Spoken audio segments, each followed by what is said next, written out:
SLT within online learning සහ online working සඳහා ඇදහිය නොහැකි data දීමනා GB 30ක් රුපියල් 195යි GB 100ක් රුපියල් 490යි අඩුම මිලට වැඩිම data SLT වෙතින් නව sunlight sakura දැන් දික්කල් පවතින sakura මල් සුවඳින්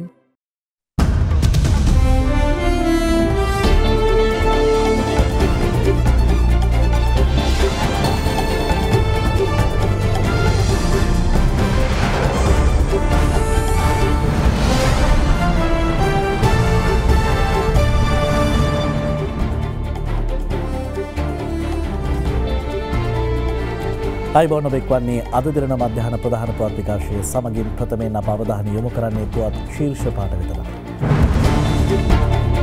රාජකාරිය පෙරහැර හැරීම සම්බන්ධයෙන් හේමසිරි සහ පූජිත්ට එරෙහිව සිදු කළ පරීක්ෂණ අවසන්. CID අධිකරණයට දන්වයි. වැලිකඩ රැඳවියන් ඝාතන සිද්ධියේ විමර්ශන යලි ඇරඹුවේ දේශපාලන බලපෑමකින්. හිටපු පොලිස්පති පූජිත් ජනාධිපති කොමිසම හමුවේ කියයි. නවෝත්පාදන අංශයෙන් ඉහළ රටක් පිහිකිරීමේ පරිසරය නිර්මාණය කරන බව ජනපති කියයි. කටාර්හි ශ්‍රී ලංකා තානාපති කාර්යාලය නිලධාරියෙකුට කොවිඩ්. කාර්යාලය ඔක්තෝබර් 5 තෙක් වසා දැමි. ඇල්කොහොල් අඩංගු හෑන්ඩ් සැනිටයිසර් භාවිත කරන්න. ලෙඩ රෝග ඇති කරන විෂ බීජවලට එරෙහිව සටන් කරන්න. හඳුන්වා දීමේ මිල රුපියල් 350යි. අද සිට බස් ප්‍රමුඛතා මන්තීරුවේ ධාවනය කළ හැක්කේ මගී ප්‍රවාහන බස් රථ පාසල් සේවා බස් සහ වෑන් රථ මෙන්ම කාර්යාල සේවා බස් සහ වෑන් රථවලට පමණක් බව පොලිසිය දැනුම් දෙනවා. කෙසේ වෙතත් මීට පෙර එම මන්තීරුවේ ත්‍රිරෝධ රථ සහ යතුරු පැදි ධාවනය සඳහා අවසර ලබා දී තිබුණා. කොළඹ සහ අවට මාර්ගවල රථවාහන තදබදය අඩු කිරීමේ වැඩපිළිවෙලක් ලෙස හඳුන්වා දුන් මන්තීරු නීතිය පසුගිය සතිය පුරා පෙරහුරු වැඩසටහනක් ලෙස ක්‍රියාත්මක කෙරුණා. උදෑසන 6 සිට පෙරවරු 9 දක්වාත් පස්වරු 4 සිට රාත්‍රී 8 දක්වාත් බේස්ලයින් හයිලෙවල් මාර්ගය නුවර පාර ගාලු පාර සහ ශ්‍රී ජයවර්ධනපුර මාර්ගවල මෙම වැඩසටහන ක්‍රියාත්මකයි. අවස්ථා කිහිපයකදී යම් වෙනස්කම් සිදු කරමින් ක්‍රියාත්මක කළ මන්තීරු ක්‍රමය අද සිට වෙනස් කිරීමට පොලිසිය පියවරගෙන තිබෙනවා. මහජනයා වැඩිපුර ගමන් කරන පුද්ගලික සහ ලංගම CTB බස් රථ, ඒ වගේම කාර්යාල ප්‍රවාහන බස් රථ සහ වෑන් රථ, ඒ වගේම පාසල් දරුවන් රැගෙන යන බස් රථ සහ වෑන් රථ වම්පස මන්තීරුවේ අද උදෑසන 6 සිට ගමන් කිරීමට ඉඩ සැලසුවා. දෙවන මන්තීරුවේ යතුරු පැදි සහ ත්‍රිරෝධ රථ ගමන් කිරීමට ඉඩ සැලසුවා. එම නිසා වාහන තදබදය අපට අවම කර ගැනීමට හැකියාවක් ලැබුණා. කෙසේ වෙතත් අද සිදු කළ වෙනස්කම් සම්බන්ධයෙන් යතුරු පැදිකරුවන් විවිධ අදහස් පළ කරනවා. කියන්න බෑටීම මම බතරමුල දැන පෑ ගන්න කියලා දැන් බයිසිකල් වලටයි බස් වලටයි දෙන්න ඕන වෙනම කාර් වලට පොඩ්ඩක් අඩු කරලා දෙන්න ඕන. සෙලාන් බැංකුව සුහද හදක් ඇති දේශීය බැංකුව. නවෝත්පාදනාංශයෙන් ලොව ඉහළින්ම සිටින රටක් බවට ශ්‍රී ලංකාව පත් කරන බව ජනාධිපති ගෝඨාභය රාජපක්ෂ මහතා පවසනවා. ජනාධිපති කාර්යාලයේ ඊයේ පැවති සාකච්ඡාවකදී ජනාධිපතිවරයා වැඩිදුරටත් පැවසුවේ දේශීය සහ ලෝක වෙළඳපොලේ ඇති ඉල්ලුමට සරිලන පරිදි අන්තර්ජාතික ප්‍රමිතියෙන් යුත් සුහුරු තාක්ෂණවේදීන් නිර්මාණය කිරීම ප්‍රමුඛ කාර්යයක් බවයි. නිපුණතා සංවර්ධන වෘත්තීය අධ්‍යාපන පර්යේෂණ හා නව නිපැයුම් රාජ්‍ය අමාත්‍යාංශයේ ඉදිරි සැලසුම් පිළිබඳව සාකච්ඡාවක් ඊයේ පස්වරුවේ පැවැත්වුණේ ජනාධිපති ගෝඨාභය රාජපක්ෂ මහතාගේ ප්‍රධානත්වයෙන්. සාමාන්‍ය පෙළ හෝ උසස් පෙළ හෝ සමත් අසමත් සියලු දෙනාට තාක්ෂණ වේදය සහ වෘත්තීය අධ්‍යාපනය දීමේ වැඩපිළිවෙල කෙටි කලකදී ආරම්භීමේ අවශ්‍යතාවය ජනාධිපතිවරයා මෙහිදී පෙන්වා දුන්නා. ආර්ථිකයට ගැලපෙන අයුරින් තරුණ පරපුර අධ්‍යාපනයට යොමු කිරීමේ වැදගත්කම පැහැදිලි කළ ජනාධිපතිවරයා එහිදී වැඩිදුරටත් ප්‍රකාශ කළේ කලා විෂයන් හැදෑරූ සිසුන්ට තොරතුරු තාක්ෂණය, හෙද සහ කළමනාකරණය ඇතුළු ක්ෂේත්‍ර රැසකින් හැකියාවන් වර්ධනය කළ හැකි බවයි. පර්යේෂණ දිරිගැන්වීමට රාජ්‍යයක් ලෙස සෑම සහායක්ම ලබා දෙන බවත් ජනාධිපතිවරයා මෙහිදී පැවසුවා. විශ්වවිද්‍යාල වෘත්තීය අධ්‍යාපන හා කාර්මික විද්‍යාලවල පාඨමාලා සහ විෂය නිර්දේශ නූතනයට ගැලපෙන පරිදි හඳුන්වා දීමට කඩිනම් පියවර ගැනීමේ අවශ්‍යතාවය මෙහිදී දීර්ඝ වශයෙන් සාකච්ඡා වුණා. එහිදී විශේෂඥයින් පෙන්වා දුන්නේ උසස් අධ්‍යාපන පනත සංශෝධනයෙන් ආයතනික සහ විෂය නිර්දේශ සම්බන්ධයෙන් පවතින ගැටලු රැසකට විසඳුම් ලබා දිය හැකි බවයි. සාගර ආර්ථිකයේ පළ අත්කර ගැනීමට ධීවර ප්‍රජාව අතරට ගොස් තාක්ෂණික දැනුම සහ පුහුණුව ලබා දීමට සාගර විශ්වවිද්‍යාලය කටයුතු කළ යුතු බව එම සාකච්ඡාවට එක් වූ ආර්ථික පුනර්ජනනීය පිළිබඳ ජනාධිපති කාර්යසාධක බලකායේ ප්‍රධානී බැසිල් රාජපක්ෂ මහතා පෙන්වා දුන්නා. රැඳවියන් 27 දෙනෙකුට මරු කැඳවමින් 2012 වසරේ වැලිකඩ බන්ධනාගාරයේ ඇති වූ සිද්ධිය සම්බන්ධයෙන් විමර්ශන අවසන් කර තිබූ පසුබිමක යහපාලන ආණ්ඩුව යළි එම විමර්ශන ආරම්භ කළේ හිටපු බන්ධනාගාර හා පුනරුත්ථාපන අමාත්‍ය ඩී.එම්. ස්වාමිනාදන් මහතාගේ බලපෑම් මත බව හිටපු පොලිස්පති පූජිත් ජයසුන්දර මහතා ඊයේ අනාවරණය කළා. ඒ දේශපාලන පරිගැනීම් පිළිබඳව සොයා බලන ජනාධිපති පරීක්ෂණ කොමිෂන් සභාව හමුවේ සාක්ෂි ලබා දෙමින් හිටපු බන්ධනාකාර කොමසාරිස් එමිල් රංජන් ළමාහේවා මහතා දේශපාලන පරිගැනීම් පිළිබඳව සොයා බලන ජනපති කොමිසමට කළ පැමිණිල්ලකට අදාළව හිටපු පොලිස්පති පූජිත් ජයසුන්දර මහතා එහි වගඋත්තරකරුවෙකු ලෙස නම් කෙරුණු අතර ඔහු කොමිසම හමුවේ සාක්ෂි ලබා දුන්නා. සාක්ෂි විමසීම ආරම්භ කරමින් කොමිසම විමසා සිටියේ යහපාලන රජයේ සමයේ පොලිස්පතිවරයා ලෙස ඔබ 2012 නොවැම්බර් මාස 10 වනදා ඇති වූ වැලිකඩ බන්ධනාගාර සිදුවීම පිළිබඳ නැවත විමර්ශනයක් ආරම්භ කළේද යන්නයි. කොමිසම හමුවේ සාක්ෂි දෙමින් පූජිත් ජයසුන්දර මහතා සඳහන් කළේ හිටපු අමාත්‍ය ඩී.එම්. ස්වාමිනාදන් මහතාගේ ප්‍රධානත්වයෙන් පැවති දූෂණ විරෝධී කමිටු රැස්වීමකින් අනතුරුව එතුමා එව් ලිපියක් අනුව වැලිකඩ සිද්ධියට අදාළව නැවත පරීක්ෂණ ආරම්භ කරන්නයි උපදෙස් ලැබුණු අතර ඒ අනුව 2017 වසරේ තමා අපරාධ පරීක්ෂණ දෙපාර්තමේන්තුවට නැවත මෙම සිදුවීමට අදාළව විමර්ශන ආරම්භ කරන්නයි දැනුම් දුන් බවයි. දේශපාලන ලිපියක් මත ඔබ නැවත මෙම විමර්ශන ආරම්භ කළේදැයි එවිට කොමිසම පූජිත් ජයසුන්දර මහතාගෙන් විමසා සිටියා. ඊට පිළිතුරු ලබා දෙමින් පූජිත් ජයසුන්දර මහතා ප්‍රකාශ කළේ දැන් කරුණු සොයා බැලීමේදී එසේ සිදුවන්නට ඇතැයි තමාට හැඟී යන බවයි. මෙහිදී කොමිසමේ සභාපති විශ්‍රාමික ශ්‍රේෂ්ඨාධිකරණ විනිසුරු උපාලි අබේරත්න මහතා නැවත පරීක්ෂණ ආරම්භ කිරීම පිටුපස යම් විදේශීය බලපෑමක් තිබුණේදැයි විමසුවා. යහපාලන ආණ්ඩු සමයේදී එක්සත් ජාතීන්ගේ මානව හිමිකම් පිළිබඳ නිලධාරීන් ලංකාවේ වරින් වර සංචාරය කළා. යයි පූජිත් ජයසුන්දර මහතා එවිට සඳහන් කළා. 2017 වසරේ එක්සත් ජාතීන්ගේ මානව හිමිකම් පිළිබඳ දෙවන සැසිවාරය ආරම්භ කිරීමට පෙර නේද වැලිකඩ බන්ධනාගාර සිද්ධිය සම්බන්ධව නැවත පරීක්ෂණ ආරම්භ කරන්නේ. හිටපු පොලිස්පතිවරයා වශයෙන් ඔබට මෙම නැවත පරීක්ෂණ ආරම්භ කිරීමත් විදේශීය මානව හිමිකම් සමුළුවත් අතර යම් සම්බන්ධතාවයක් තිබෙන බව ඔබගේ දැනුම අනුව පැහැදිලි වෙනවා නේද? යනුවෙන් සභාපති විනිසුරුවරයා පූජිත් ජයසුන්දර මහතාගෙන් විමසා සිටියා. ඊට පිළිතුරු ලබා දෙමින් ඔහු පැවසුවේ එසේ විය හැකියයි තමාට දැන් හැඟී යන බවයි. සභාපති විනිසුරුවරයා සාක්ෂිකරුගෙන් විමසා සිටියේ යහපාලන රජයේ විදේශීය බලපෑම මත ත්‍රිවිධ හමුදා නිලධාරීන් අත්අඩංගුවට ගනිමින් ඔවුන්ට කළ පීඩා පිළිබඳව තමන් සතුටු වනවාද යන්නයි. තමන් කිසිසේත් සතුටු නොවන අතර එවක රජය පිහිටුවාගත් දූෂණ විරෝධී කමිටුව දුන් නියෝග මත සිට තමා ක්‍රියා කළ බවත් තම සහෝදර නිලධාරීන්ට එල්ල කළ පීඩාවන් සම්බන්ධයෙන් කනගාටු වන බවත් හිටපු පොලිස්පතිවරයා වැඩිදුරටත් ප්‍රකාශ කළා. ඉන් අනතුරුව කොමිසම නැවත පූජිත් ජයසුන්දර මහතාගෙන් විමසා සිටියේ දේශපාලන මැදිහත්වීමක් මත මෙවැනි ලිපියක් මගින් විමර්ශන ආරම්භ කිරීම ඔබ අනුමත කරන්නේද යන්නයි. කිසිසේත්ම එවැනි දේශපාලන මැදිහත්වීමක් තමා අනුමත නොකරන බව පූජිත් ජයසුන්දර මහතා පිළිතුරු දෙමින් ප්‍රකාශ කළා. ප්‍රමාණවත් බුද්ධිතොරතුරු ලැබී තිබියදී පාස්කුරි දින ප්‍රහාර මාලාව වළක්වා ගැනීමට කටයුතු නොකිරීමෙන් සාපරාධී ලෙස රාජකාරී පැහැර හැරීම සම්බන්ධයෙන් හිටපු ආරක්ෂක ලේකම් හේමසිරි ප්‍රනාන්දු සහ හිටපු පොලිස්පති පූජිත් ජයසුන්දර යන අයට එරෙහි විමර්ශන අවසන් කර ඇති බව අපරාධ පරීක්ෂණ දෙපාර්තමේන්තුව කොළඹ මහේස්ත්‍රාත් අධිකරණයට දැනුම් දී තිබෙනවා. අදාළ නඩුව අද අතිරේක මහේස්ත්‍රාත් ආර්යෝ ජයසූරිය මහත්මිය හමුවේ කැඳ වූ අවස්ථාවේදී අපරාධ පරීක්ෂණ දෙපාර්තමේන්තුව මේ බව දැනුම් දුන් බවයි අද දෙරණ අධිකරණ වාර්තාකරු පැවසුවේ. සැකකරුවන් සම්බන්ධයෙන් ගත යුතු ඉදිරි ක්‍රියාමාර්ග පිළිබඳව නීතිපතිවරයාගේ උපදෙස් විමසා ඇති බවත් විමර්ශන ගොනු නීතිපති දෙපාර්තමේන්තුව වෙත යොමු කර ඇති බවත් එම නිලධාරීන් අධිකරණයට දැනුම් දී තිබෙනවා.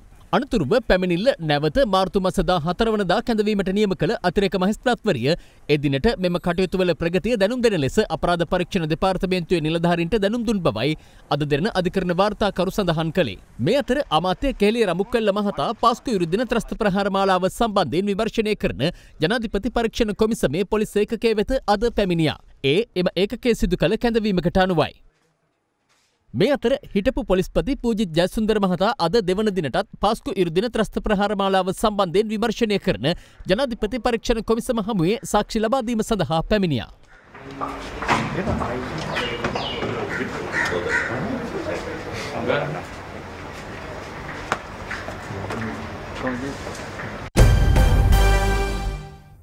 විපක්ෂ මන්ත්‍රීවරු කෙරෙහි ඇති ජනතා විශ්වාසය පළුදු වී ඇති බැවින් ඔවුන් සිය ආරක්ෂාවට පොලිස් නිලධාරීන් ඉල්ලා සිටින බව අභ්‍යන්තර ආරක්ෂක ස්වදේශ කටයුතු හා ආපදා කළමනාකරණ රාජ්‍ය අමාත්‍ය චමල් රාජපක්ෂ මහතා පාර්ලිමේන්තුවේදී අද ප්‍රකාශ කළා.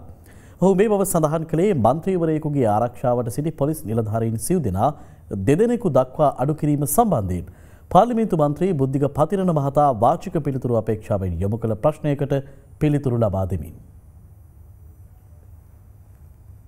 පෞද්ගලික දවසවල මාධ්‍ය වාර්තා පනවන ආරක්ෂක ලේකම්තුමාට ජනාධිපතිතුමාට පවා හිරේ ඉන්න භයානක අපරාධකාරයෝ මේ මත්ද්‍රව්‍ය සම්බන්ධ වැරදි කරපු තර්ජනය කරනවා. හිරේ හිටියත් අපිට පුළුවන් උඹලව මරන්න කියලා. දැන් එහෙම තත්ත්වයක් යටතේ දැන් මේවට අරගල කරන മന്ത്രിවරුන්ගේ ඇමති ආරක්ෂක නිලධාරීන් අඩු කරලා තියෙනවා. දැන් අපි මේවට විරුද්ධව අරගල කරන අය. අර බුලත් මොකක්ද එකට හෙන ගහපුවාම ඇතුලේ තියෙන කිල්ලෝටේ ගැන අහවල් කතාවද කියනවා වගේ කරු කතානායකතුමනි. මේ ඇමති ආරක්ෂක නිලධාරීන් අඩු කිරීම 225ටම කරපු බරපතල තර්ජනයක්. මේ සම්බන්ධයෙන් ආරක්ෂක කවුන්සලයේද වගකීම් බාරගන්නේ? ඒ ප්‍රශ්නේ මට මරික්කාර් මන්ත්‍රීතුමා ඉදිරිපත් කළා. මම ඒක කතා කරන්නම් පොලිස් පයිතුමත් එක්ක. පොලිස් නිලධාරීන් ඉන්නේ පොලිස් රාජකාරී කරන්නේ. දැන් අද മന്ത്രിවරුන් සඳහා සහ අනිකුත් අය සඳහා පොලිසිය ඉන්නේ 85000. එයින් 38000ක්ම දීලා තියෙන ඒ සඳහා. මහ ජනතාව කෙරෙහි විශ්වාසයක් නැතිනම් තමයි පොලිසිය ඉල්ලන්නේ. නැත්නම් පොලිසිය ඉල්ලන්නේ ෆයිල් උසා යන්නද?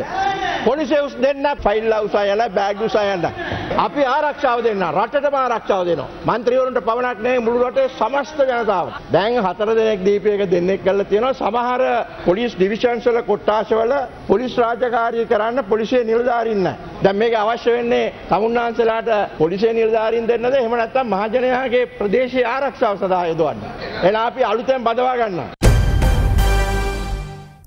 විගණන හා ප්‍රසම්පාදන කටයුතු අකණ්ඩව සිදුවන අතර කෝප් කමිටුව මගින් අදාළ විමර්ශන ස්වාධීනව සිදු කරන බව පොදු ව්‍යාපාර පිළිබඳව කාරක සභාවේ සභාපති පාර්ලිමේන්තු මන්ත්‍රී මහාචාර්ය චරිත හේරත් මහතා පවසනවා. ඔහු මේ බව සඳහන් කළේ අද පෙරවරුවේ දෙරණ බිග් ෆෝකස් වැඩසටහන සමග එක්වෙමින්. විගණකාධිපති දෙපාර්තමේන්තුවේ කිසිම වෙනසක් 20 වෙනි සංශෝධනයත් එක්ක වෙන්නේ නැහැ. රටේ විගණනය කියන එක නවත්තන්නේ නැහැ කොහෙවත්. විගණනය සඳහා වෙනම ආයතනයක් තියෙනවා. විගණකාධිපතිවරයෙක් ඉන්නවා. එතුමා වග කියන්නේ ආණ්ඩුවට නෙමෙයි රාජ්‍යයට. ඒ නිසා එතුමා වග කියන්නේ පාර්ලිමේන්තුවට. විගණනය හා ප්‍රසම්පාදනය නෛතික තත්වයක් තුල අපේ රටේ ඉදිරියටත් ක්‍රියාත්මක වෙනවා. ඔබ විශ්වාස කරන්නේ නැද්ද? ස්වාධීන කෙනෙක් ඉන්න ඕන කියලා කෝප් කමිටුවේ සභාපති විදියට. දැන් දේශපාලන පක්ෂ 8කින් පත්වෙච්ච අය නම් මේ 21 දෙනා. පක්ෂ මත 8ක් තියෙනවා මෙතන. ස්වාධීන කියලා එකක් නැහැ. පක්ෂකින් ආමත් ස්වාධීනව ඔහු කටයුතු කළ යුතුයි කියලා අනිවාර්යෙන් දැන් මමත් ස්වාධීනව කටයුතු කළ යුතුයි. එහෙම ඒක වැරද්දක් නැහැ. කියන්නේ කොහොමද? ඔබ ජනාධිපතිවරණයේ සම්පූර්ණ මේ කැම්පේන් එක කරන්න උදව් කළා. ගෝඨාභය රාජපක්ෂ මහත්මයා ජනාධිපති කරවන්න මේ ආණ්ඩුව බලයට පත් කරන නෙළුම් මාවතේ රැඳී සිටපු ප්‍රධානතම මේ මෙහෙයුම් කරපු පුද්ගලයෙක් අද ඉතින් ඔබ ආණ්ඩුවට පක්ෂ නොවී ඉඳීද? ඉතින් මටත් දේශපාලන මතයක් තියෙනවා. ඒක නෙමෙයි ප්‍රශ්නේ තියෙන්නේ. ඒ කාරක සභාවල ඉන්න අය කාරක සභාවට ගියාට පස්සෙත් බෙදිලා වැඩ කරනවා නම් ඒක වැරදි. එක කාර්ක සභාවක් විදිහට අපි වැඩ කළ යුතුයි කියන එක තමයි මගේ අදහස වෙන්නේ. ඒ ඔක්කොටම දේශපාලනය තියෙනවා. නමුත් ඒ දේශපාලනය කාර්ක සභාවේ වැඩවලට නොගෙන ආ යුතුයි. ඔබ සහතිකයක් දෙනවද ගේන්නේ නැහැ කියලා දේශපාලනේ මේ? නෑ අනිවාර්යෙන් මේකට තියෙන වගකීමක් විදිහට අපි බලන්නේ මේ පොදු ව්‍යාපාරවල මූල්‍යමය ශක්තිය, ඒ වගේම මුදල් වැය කිරීම, රෙගුලාසි වලට යටත්ව විශේෂයෙන්ම විගණකාධිපති දෙපාර්තමේන්තුවේ නිර්දේශ සහ නිරීක්ෂණ සමග සසඳලා යම් කිසි වැරද්දක් තියෙනවා නම් ඒවා නිවැරදි කරගෙන ඉස්සරහට යෑම. මහනුවර බූවැලිකඩ ප්‍රදේශයේ පස්මහල් නිවසක් කඩා වැටීමෙන් පසුගියදා මියගිය අඹුසෙම යුවලගේ සහ මාසික හමාරක් වයසති බිලිදියගේ දේහයන් පිළිබඳ අවසන් කටයුතු අද පස්වරුවේ සිදු කිරීමට නියමිතයි. මේ වන විට මියගිය අයගේ දේහයන් ඔවුන්ට අයත් හෝටලයක මහජන ගෞරව සඳහා තැන්පත් කර තිබෙනවා. මහනුවර බූවැලිකඩ සංගමිත්තා මාවතේ පස්මහල් නිවසක් ඊට පහලින් පිහිටි කුඩා හෝටලයක් සහිත නිවසක් මතට කඩා වැටීමෙන් අඹුසැමි යුවලකට සහ ඔවුන්ගේ මාස 1.5ක් වයසති බිලිඳියට දිවි අහිමි වූයේ පසුගිය ඉරිදා දිනේදී. අනතුරින් ජීවිතක්ෂයට පත් චමිල ප්‍රසාද් සහ අචලා ඒකනායකගේත් ඔවුන්ගේ මාස 1.5ක් වයසති දියණිය ඔනෙලාගේත් දේහයන් ඔවුන්ට අයත් හෝටලයක මහජන ගෞරවය සඳහා මේ වන විට තැන්පත් කර තිබෙනවා. දේහයන්ට අවසන් ගෞරව දැක්වීම සඳහා මධ්‍යම පළාත් ආණ්ඩුකාර ලලිත්යෝ ගමගේ මහතා ඊයේ පැමිණියා. එම අවස්ථාවේදී මියගිය පුද්ගලයන්ගේ ඥාතීන් මධ්‍යම පළාත් ආණ්ඩුකාරවරයාගෙන් ඉල්ලා සිටියේ සිද්ධියට අදාළව සාධාරණ පරීක්ෂණයක් සිදු කරන ලෙසයි. මෘතදේහ පිළිබඳ අවසන් කටයුතු අද සවස 2ට කටුගස්තොට මහයියාව පොදු සුසාන භූමියේදී සිදු කිරීමට නියමිතයි. රජය විසින් පාර්ලිමේන්තුවට ඉදිරිපත් කර ඇති ආණ්ඩුක්‍රම ව්‍යවස්ථාවේ 20 වන සංශෝධන පනත් කෙටුම්පත අභියෝගයට ලක් කරමින් සමගි ජනබලවේගය විසින් ශ්‍රේෂ්ඨාධිකරණයට පෙත්සමක් අද ඉදිරිපත් කර තිබෙනවා. ඇමරිකාවේ සමස්ත කොවිඩ් මරණ සංඛ්‍යාව මේ වන විට ලක්ෂ 2 ඉක්මවා ගොස් තිබෙනවා. මේ අතර කටාර්හි ශ්‍රී ලංකා තානාපති කාර්යාලයේ සේවකයෙක් කොවිඩ් ආසාදිත බවට හඳුනා ගැනීමත් සමග එම කාර්යාලය ඊයේ සිට ඔක්තෝබර් 5 වනදා තෙක් වසා දැමීමට කටයුතු කර තිබෙනවා. කන්දකෝඩ නිරෝධහන මධ්‍යස්ථානයේ නිරෝධහනයේ වෙමින් සිටි තවත් රැඳවියෙකුට COVID-19 ආසාදිත බවට ඊයේ හඳුනාගෙන තිබෙනවා. මීට අමතරව ඊයේ තවත් ආසාදිතයන් 13 දෙනෙකු හඳුනාගෙන තිබුණා. ඒ අතර එක්සත් අරාබි එමිරාතයේ සිට පැමිණි අයෙක්, සෞදි අරාබියේ සිට පැමිණි 30 දෙනෙක්, කුවේට් සිට පැමිණි 7 දෙනෙක් සහ ඉන්දියාවේ සිට පැමිණි ඉන්දියානු ජාතිකයෙකුද වනවා. ඒ අනුව මෙරට සමස්ත COVID-19 ආසාදිත සංඛ්‍යාව 3313 දෙනෙකු දක්වා ඉහළ කුස් ඇති බවයි වසංගත රෝග විද්‍යාංශය සඳහන් කළේ. සමස්ත ආසාදිතයන්ගෙන් 3118 දෙනෙකු මේ වන විට පූර්ණ සුවය ලබා ඇති අතර තවත් ආසාදිතයන් 182 දෙනෙකු නේවාසිකව ප්‍රතිකාර ලබනවා. දැන් තවත් දේශීය පුවත් කිහිපයක්. ජාතික ගෙවතු වගා වැඩසටහන යටතේ දිවයින පුරා ගෙවතු 24 ලක්ෂයක් වගා කිරීමේ ව්‍යාපෘතියක් ක්‍රියාත්මක කරන බව ආර්ථික පුනර්ජීවන සහ දරිද්‍රතාව තුරන් කිරීම සඳහා වන ජනාධිපති කාර්යසාධක බලකායේ සභාපති බැසිල් රාජපක්ෂ මහතා පවසනවා. ගෙවතු වගා වැඩසටහනට සම්බන්ධ රාජ්‍ය ආයතනවල නිලධාරීන් සමග අරලියගහ මන්දිරයේ ඊයේ පැවති සාකච්ඡාවකට එක්වෙමින් ඔහු මේ බව සඳහන් කළා. බස්නාහිර පළාත් ජ්‍යෙෂ්ඨ නියෝජ්‍ය පොලිස්පති දේශමාන්දු තෙන්නකෝන් මහතාගේ උපදෙස් මත මුතුරාජවැල රක්ෂිතයේ පමුණුගම කුංජාවත්ත ප්‍රදේශයේ පවත්වාගෙන ගිය නීති විරෝධී මත්පැන් ස්කාගාරයක් වටලා එක් අයෙක් අත්අඩංගුවට ගැනීමට පමුණුගම පොලිසිය ඊයේ කටයුතු කළා. ඇල්ල වැල්ලවාය ප්‍රධාන මාර්ගයේ පිහිටි ඉන්ධන පෙරවුම් හලකට පැමිණි තිරෝධ රථයක් හදිසියේ ගිනිගත් අතර ගින්න නිවන ආකාරය CCTV කැමරාවේ මෙලෙස සටහන්ව තිබුණා.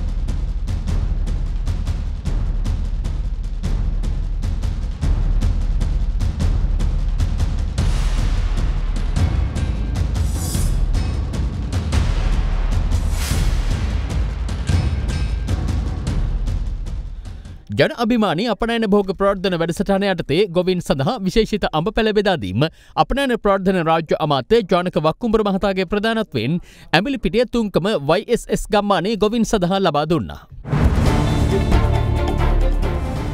යත් සමග මධ්‍යහන පුවත් විකාශය නිමාවට පත් වෙනවා. සුබ දවසක්.